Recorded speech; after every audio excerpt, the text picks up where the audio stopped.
how to turn on messages on TikTok. To turn on messages on TikTok, it's actually quite very simple. All you have to do is go ahead and then first of all, make sure to launch the TikTok app and make sure to log into your account. Tap on the profile icon from the bottom right, then tap on the three lines option located at the top right hand side, then simply go to the option that says settings and privacy. Once you go to settings and privacy, from here again go to the option that is called privacy. From privacy you can see a couple of options right here.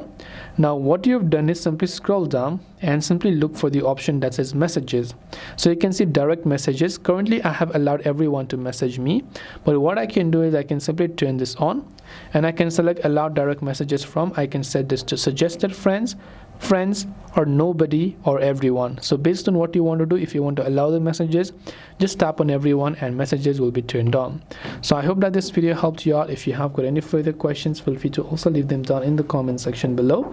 As always, thank you very much for watching till the end of this tutorial and see you soon in the next video.